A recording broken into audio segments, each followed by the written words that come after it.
Ngomong gini nih. Terus Sebelumnya, Assalamualaikum warahmatullahi wabarakatuh. Di sini saya Yafi Sani.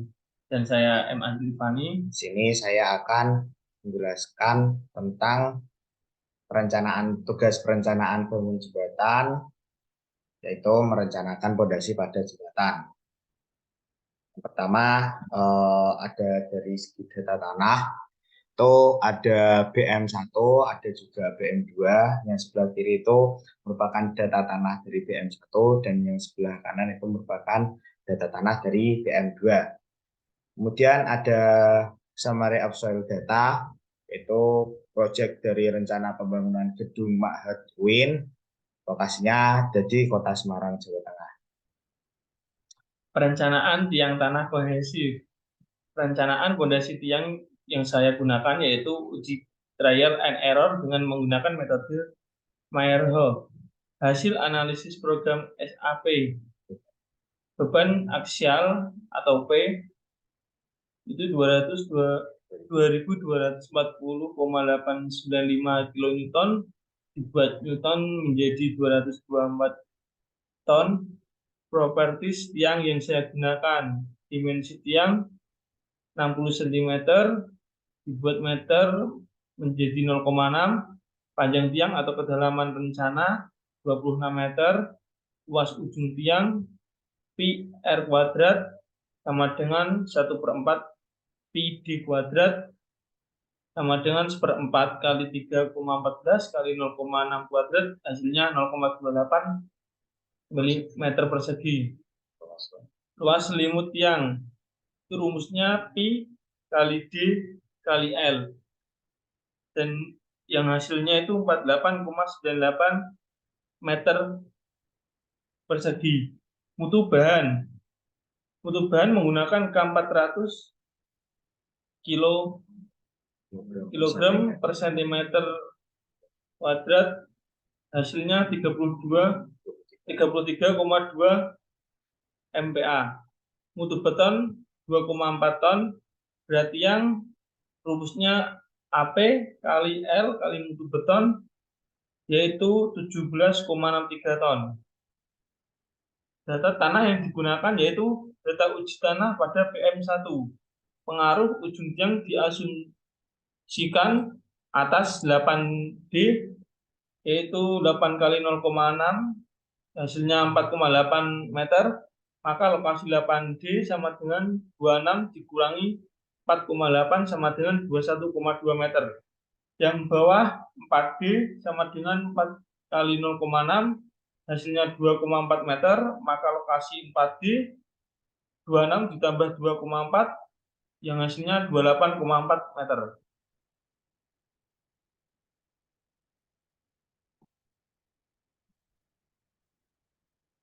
Seperti yang diasumsikan pada perhitungan tadi, ini merupakan tabel dari data NSPT dari BM1 yang diberikan warna hijau itu merupakan lokasi 8D dan yang warna merah merupakan lokasi 4D, sedangkan untuk yang warna biru merupakan lokasi ujung tiang.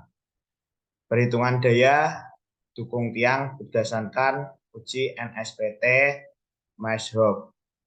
Yang pertama ada tahanan ujung tiang atau KIP. Rumusnya yaitu AP dikali 40 dikali N1. AP merupakan luas tahanan ujung tiang, N merupakan rata-rata nilai NSPT. Ini menggunakan 40 karena data dari NSPT kami merupakan data tanah berpasir. Maka didapatkan KIP yaitu 0,28 dikali 40 dikali 45,85 sama dengan 513,52 ton.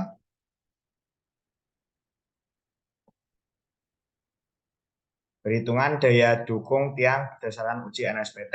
Yang kedua ada tahanan selimut tiang atau QS. Rumus dari QS merupakan yaitu 0,2 PAN1 dikali PL.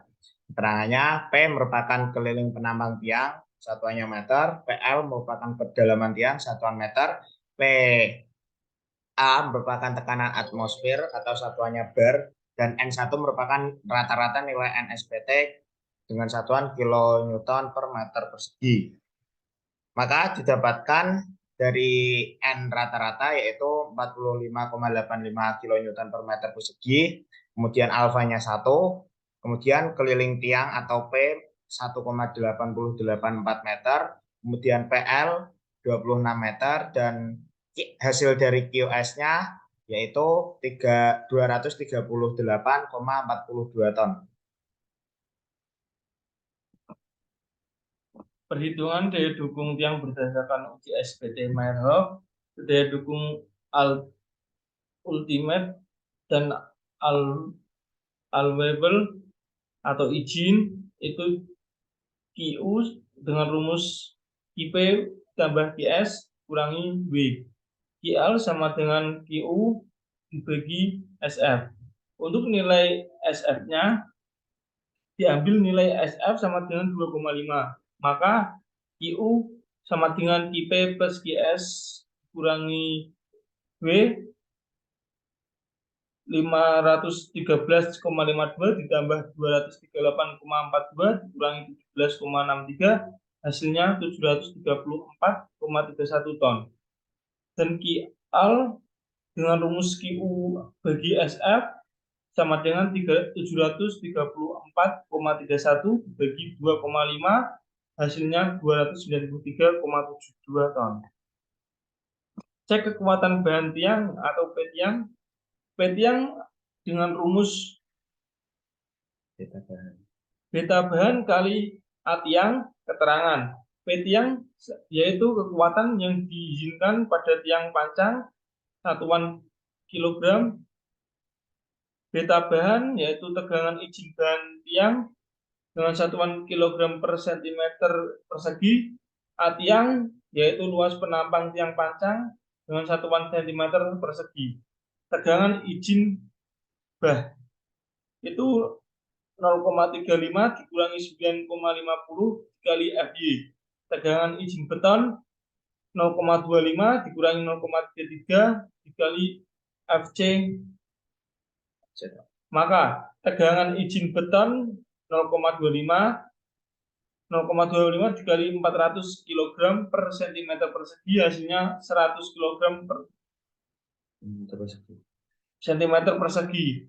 P tiang dengan rumus beta bahan kali A tiang yaitu 100 kali 3,14 kali 60 dibagi 2 akar 2 yang hasilnya 282.600 kg dibuatan menjadi 282,6 ton.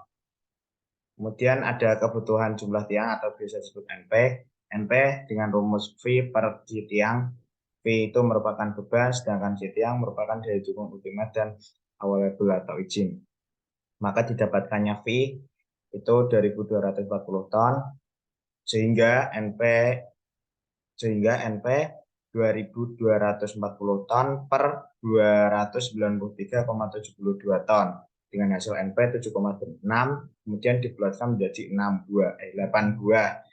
Syarat spasi antar tiang yaitu 2,5D kurang dari sama dengan S kurang dari sama dengan 8D. Maka digunakan S sama dengan 8D sama dengan 8 dikali 60 per 100 sama dengan 4,8 meter.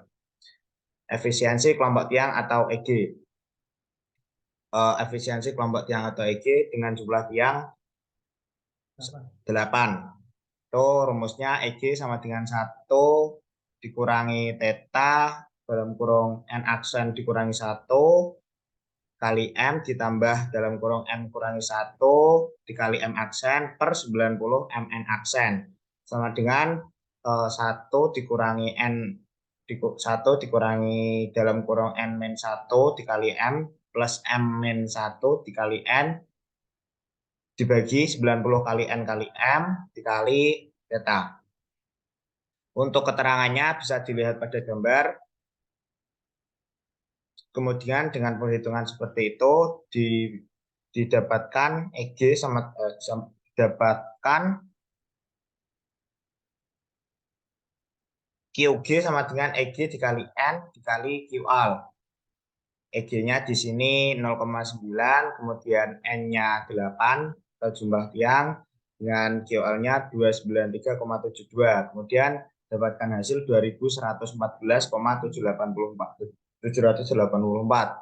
QL atau grup sama dengan IO per SF sama dengan 2114,784 dibagi 2,5 dengan hasil 845,914 ton. Cat aman kelompok tiang 1, QL lebih dari panjang jembatan. Karena QL sudah memenuhi syarat, maka dianggap aman. Desain fill cup itu ada di gambar.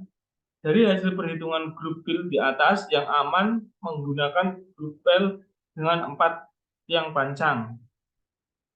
Penurunan yang terjadi pada pondasi menurut Vesic pada tahun 1977, penurunan elastis pada tiang tunggal dapat dirumuskan sebagai berikut.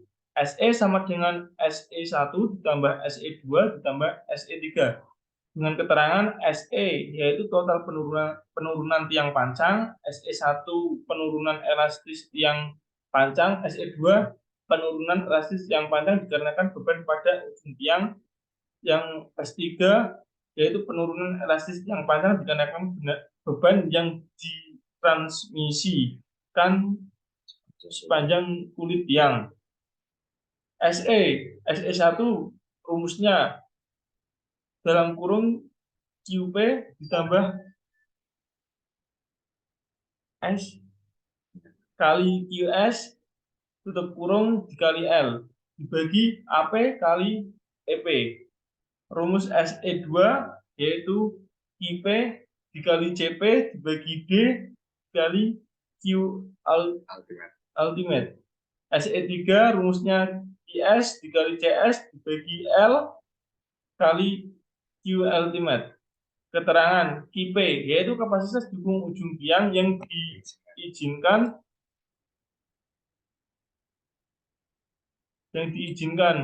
satuannya menggunakan ton. QS kapasitas dukung selimut tiang yang diizinkan satuannya juga ton. S sama dengan 0,5 sampai 0,67. L panjang tiang pancang satuan meter. AP luas penampang tiang satuan meter persegi. EP modulus elastisitas bahan tiang satuan ton per meter persegi. CP koefisien empiris. CS konstanta empiris. CS sama dengan dalam kurung 0,93 tambah 0,16 akar L per D tutup kurung kali CP D diameter tiang satuannya meter QL sama dengan kapasitas ultimate tiang satuan ton.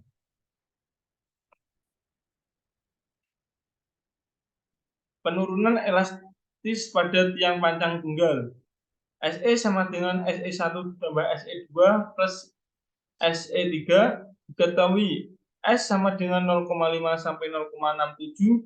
Kita menggunakan 0,5 QP sama dengan 513,52 ton.